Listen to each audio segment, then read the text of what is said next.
दोस्तों, स्वागत है आपका और एक नए वीडियो में और एक नए टॉपिक के साथ। मैं हूँ डॉक्टर देव, मैं हूँ राजेश। स्वागत करते हैं हमारे यूट्यूब चैनल में। और दोस्तों चलिए पहले वीडियो स्टार्ट करते हैं। आशा करेंगे पसंद आएगा दोस्तों, और पसंद आए तो वीडियो को लाइक और शेयर जरूर से कर दीजिएगा। और चैनल पर पहली बार आए, सब्सक्राइब नहीं किया तो साथ में सब्सक्राइब भी कर दीजिएगा। चलिए स्टार्ट करते हैं। Indian Prime Minister Narendra Modi is set to visit Russia next week and meet with President Vladimir Putin. This comes as the U.S. and other Western countries have been trying to isolate Russia for its invasion of Ukraine. Western ममालिक जो हैं they are not absolutely happy कि जिस Vladimir Putin को मगरबी ममालिक एक पराया स्टेट बनाना चाहते थे, लेकिन नरेंद्र मोदी कल वहां पहुंच रहे हैं। सो सारे का सारा जो वेस्ट है, यूरोप हो, अमेरिका हो, वो बड़े नाराज हैं। पाकिस्तान तो याद होगा कि पाकिस्तान के साबिक वजीर आजम इमरान खान जिस दिन जंग शुरू हुई वहां पहुंच गए, तो हमसे तो जारी बात है फिर जो हमारा पॉलिटिकली डिप्लोमेटिकली दुनिया में कहा गया कि जी देखिए ये कौन मुल्क है, क्या कर रहे हैं। लेकिन इंडिया कॉन्टिन्यूसली जा रहा है, आ रहा है, कोई परवाह नहीं है। तो वही बहुत है चाइना को परेशान करने के लिए। क्या चाइना, क्या चीन भारतीय वजीर आजम नरेंद्र मोदी के इस रशिया विजिट के हवाले से बहुत परेशान है और अपने लिए खतरा समझ रहा है? क्या प्रेसिडेंट शी जिनपिंग को ये लगता है कि उनकी जो कुछ दोस्तियां बहुत ज़्यादा बढ़ रही हैं रशिया के साथ, उन पर ये विजिट असरअंदाज हो सकता है? तो देखें, ये बात अपनी जगह पर सही है कि मोदी साहब का कोई भी विजिट शी जिनपिंग के लिए खतरे का बायस हो सकता है। रूस ने भारत के लिए तोहफों की झड़ी लगा दी है। हम आपको रूस के 4 ऐसे तोहफों के बारे में बताएंगे जो भारत को भयंकर ताकत देंगे। सबसे पहले तो पीएम मोदी के रूस पहुंचने से पहले ही भारतीय सैनिकों को 35,000 AK-203 राइफल्स पहुंचा दी गई हैं। ये AK-203 राइफल्स रूस की मदद से भारत में ही बनाई गई हैं। इन राइफल्स का निर्माण अमेठी में बनी फैक्ट्री में हुआ है। मैं साइकोलॉजी के क्लास के स्टूडेंट्स से मिलकर आया हूँ, फिलॉसफी के क्लास के स्टूडेंट्स मैंने देखे हैं, साइंस के सब्जेक्ट्स पढ़ने वाले बच्चे देखे हैं। उन्हें पहले लेक्चर में यही बताते हैं कि ये सब झूठ है, इसको सीरियस नहीं लेना। सच तो हमें पहले ही पता है, ये पेपर पास करने के लिए पढ़ना है सिर्फ। जय हिंद दोस्तों। तो दोस्तों, आज से प्रधानमंत्री नरेंद्र मोदी जी का रूस का दौरा शुरू हो गया है और इसकी खलबली पूरी दुनिया में। आप ये सोचो कि सिर्फ चाइना, यूरोप नहीं, पूरी दुनिया में। यूक्रेन भी नाराज है, इंडोनेशिया, मलेशिया, ये सब भी परेशान है।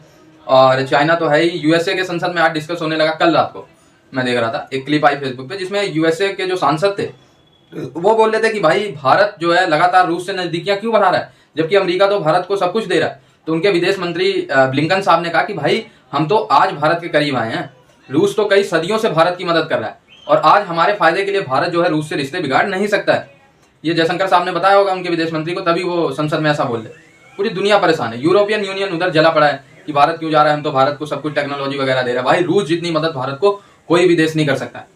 चाहे जापान नाराज हो, चाहे यूरोपियन यूनियन नाराज हो, चाहे यूएसए।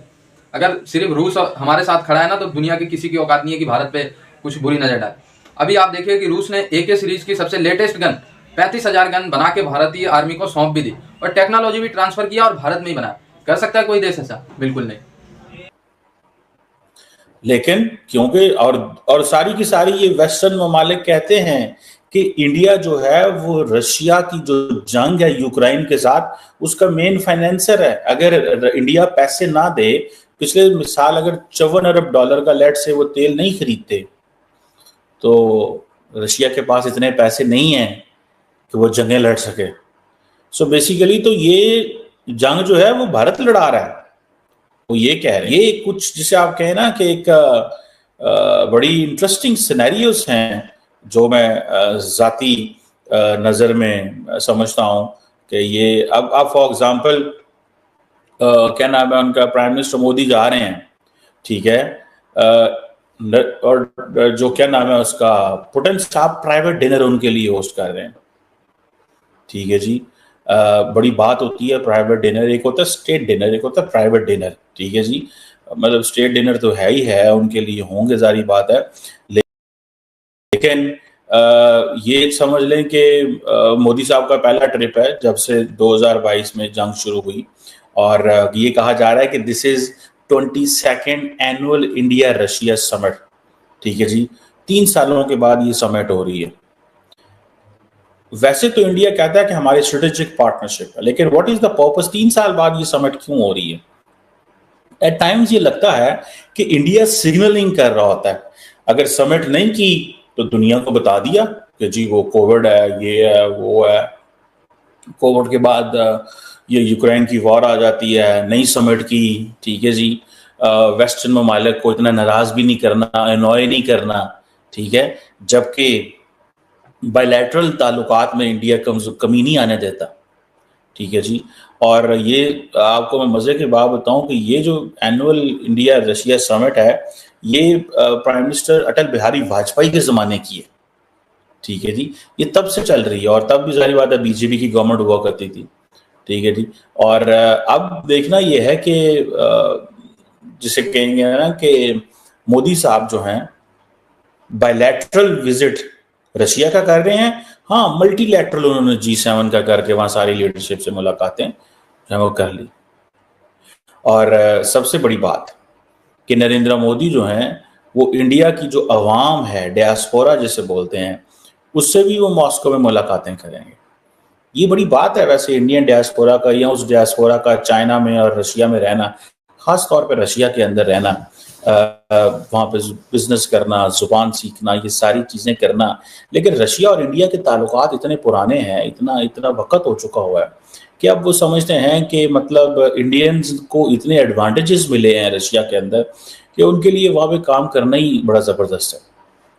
और इंडियंस कहते हैं कि ये स्पेशल एंड प्रिविलेज्ड पार्टनरशिप है। इंडिया की देखिए फॉरेन पॉलिसी की आपको मानना तो पड़ेगा।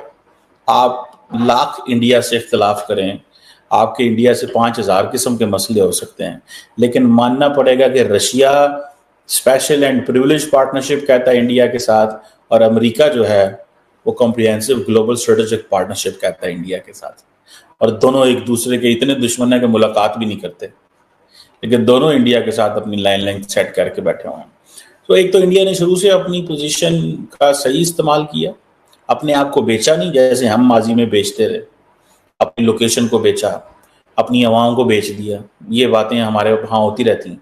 इंडिया ने ये काम नहीं किया। एंड देन अबव ऑल ये चीज़ें तो जो हुई, इंडिया ने जो चाइना के हवाले से उनके मामला सारी बात है डिफरेंट है, क्योंकि वो एक बायलैटरल मसला है, वो एक पर्सनल, वो भी इंडियंस कहते हैं कि हम तो बड़े नॉर्मल चल रहे थे लेकिन चाइनीज ने LSE के ऊपर तब्दीलियां की और फिर हमें मुश्किल में डाल दिया।